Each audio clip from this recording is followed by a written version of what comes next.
شامل ہو، کلیئر نہ ہو، تو ایسی چیزوں سے بھی آدمی کو بچنا چاہیے کہ جس میں کہ ہو سکتا ہو کہ آدمی غلط فرمائی کرنے لگے، غلط اقدام کرنے لگے۔ نفس انسان کا ہمیشہ اس سے ذرا سا بچنا۔ نبی صلی اللہ علیہ وسلم نے اس کی اسی حدیث کا تفصیلات یہ ہیں کہ نبی صلی اللہ علیہ وسلم نے اس کی ایک مثال دی ہے۔ فرض کر لیجئے کہ آدمی اگر کسی کے پاس باڑ ہے، باڑ سمجھتے ہیں، مطلب یہ کہ کوئی احاطہ بنا دیا گیا ہے اور اس کے اندر کوئی فصل ہو۔ اب اگر آپ کوئی چرواہا اپنے جانوروں کو لے جائے چرانے کے لیے اور خیال نہ رکھے تو یہ بالکل ممکن ہے کہ گائے بھینس اس باڑ میں منہ ڈال دیں اور اس فصل کو نقصان پہنچائیں۔ تو کہا گیا ہے کہ یہ مثال دی ہے اللہ کے رسول نے۔ تو ایسے ہے کہ مویشی کا چرانا کوئی برا کام نہیں ہے، لیکن اگر ایسی جگہ آپ اسے کھولیں کہ جہاں وہ امکان ہو کہ آپ کی آنکھ جھپکے اور وہ آنکھ اس پہ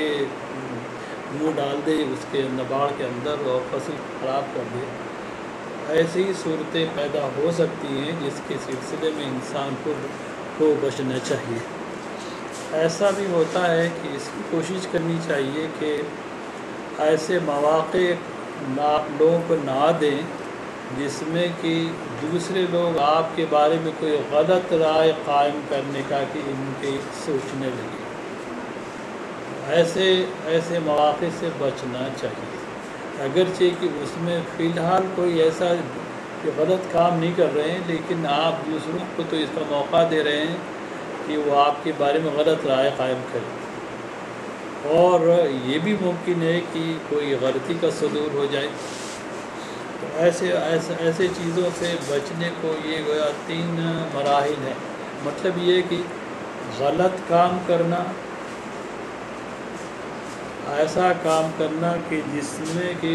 غلطی کا امکان ہو زیادہ، اور جس کے بارے میں اور ایسے مشتبہ کام جن کے بارے میں یقین ہو کہ صحیح ہے غلط، ایسی چیزوں سے بچنا، یہ گویا تقویٰ کے گویا لوازمات میں سے ہے، اور یہ مراحل ہیں اس کے۔ میں اب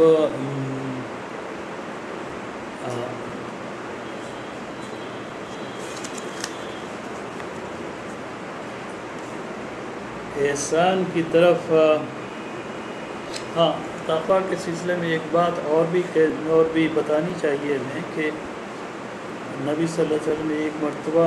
یہ کہا ہے کہ التقویٰ ہاں ہونا، تقویٰ ہاں ہونا لمبی حدیث ہے، اس کا مفہوم یہ ہے کہ جو چیز ڈرنے کی بات ہے، اندیشے کی بات ہے، یہ کوئی عمل نہیں ہے،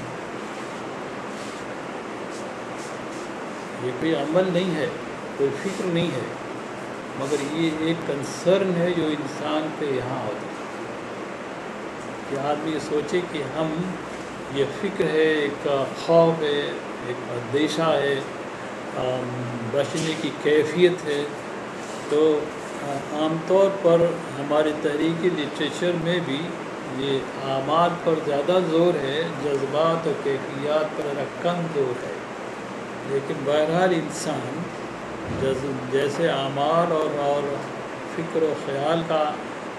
انسان ہوتا ہے، اس کا ایک پہلو ہے، اس کا ایک جذبہ بھی ہے، محبت بھی ہے، خوف بھی ہے، اندیشہ بھی ہے،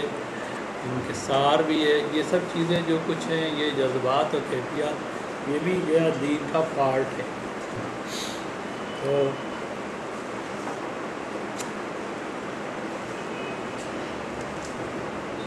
بعض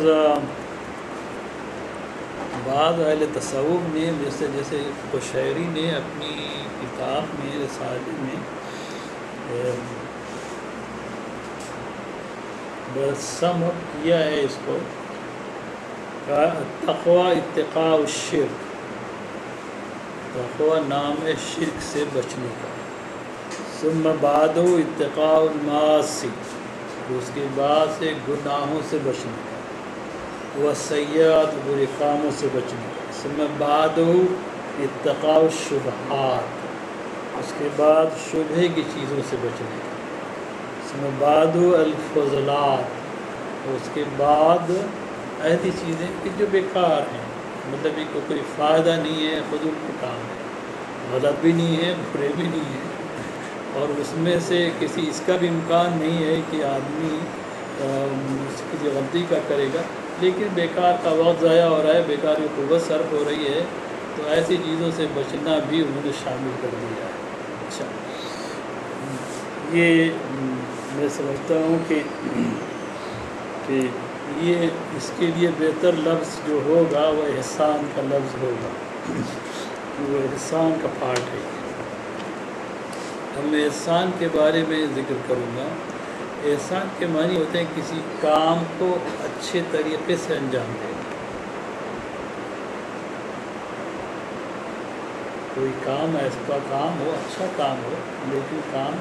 صحیح کام ہو لیکن اسے اچھی طریقے سے انجام دینا، یہ احسان ہے۔ عام طور پر ہی بولتے ہیں احسنت، آپ نے بہت اچھا کیا، کوئی کام کیا اور آپ نے کہا جاتا ہے کہ احسنت، آپ نے اچھا کام کیا۔ دوسری یہ ہے کہ کچھ کام ایسے ہیں کہ جو یہ تقویٰ کے مدارج آپ نے دیکھے ہیں، ان سے اونچا کام ہے۔ جیسے یہ کہا گیا ہے سورہ عمران میں، الذین ينفقون فی السراء والضراء والکاظمین الغیظ والعافین عن الناس واللہ یحب المحسنین، جو لوگ کی تنگی میں اور تکلیف میں، مصیبت میں خرچ کرنا جانے اللہ کے راستے، غصہ آئے تو اسے پی جائیں۔ انتقام لے سکتے ہیں اور وہ انتقام لینا کوئی برا نہیں ہوگا، غلط نہیں ہوگا، لیکن اسے پی جائیں اور اسے معاف کر دیں۔ والعافین عن الناس، اور لوگوں کو معاف کر دیں۔ واللہ یحب المحسنین، اللہ تعالیٰ ایسے احسان کرنے والوں کو، نیک عمل کرنے والوں کو محبوب رکھتا ہے۔ اسی لیے ایک دوسری آیت جو آپ بہت مشہور ہے سننا ہے کہ ان اللہ یامر بالعدل والاحسان، اللہ تعالیٰ انصاف، عدل اور احسان کا حکم دیتا ہے۔ یعنی صرف یہ نہیں کہتا کہ اگر کسی نے ایک تھپڑ مار دیا تو آپ بھی مار دیں، تو وہ تو بہرحال عدل ہوگا، لیکن اس سے زیادہ ماریں گے تو وہ آپ ظلم کریں گے، اس پہ غلط کام ہوگا۔ لیکن یہ جو کام ہوگا، اگر آپ ایک تھپڑ اس کو مار دیں تو وہ گویا کوئی غلط کام نہیں ہوگا، لیکن اگر آپ معاف کر دیں تو یہ احسان ہوگا۔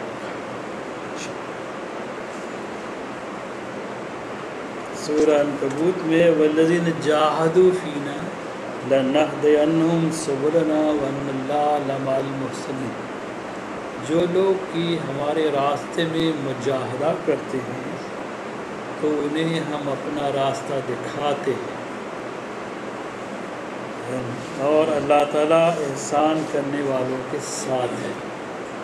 یہ کام ایسا ہے کہ جو حالات و ضرورت کے اعتبار سے وہ کبھی فرض ہو جائے، جہاد فرض ہو، اور تو ایک تو جہاد کی فرضیت، اس میں تو پھر اس سے گریز کرنا تھی تو گناہ ہے، لیکن بعض اوقات کہ جہاں چیزیں فرض نہ ہوں اور اپنے آدمی اللہ کے راستے میں کوشش کرنے کے لیے اپنے کو لگا دے اور محنت کرے، تو یہ مجاہدہ جو ہے وہ گویا اللہ تعالیٰ کو بہت پسند ہے، اور اس کو وہ احسان کہتا ہے، اور جو لوگ انہیں اچھا کام کرنے کے لیے کہتا ہے، ایسے کے لیے اللہ تعالیٰ نے یہ کہا ہے کہ ہم انہیں اپنا صحیح راستہ ان کی نشاندہی کریں۔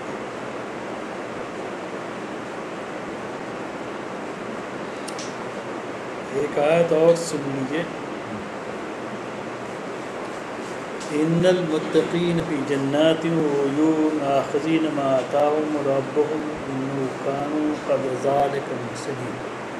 کانوا قلیلا من اللیل ما یہجعون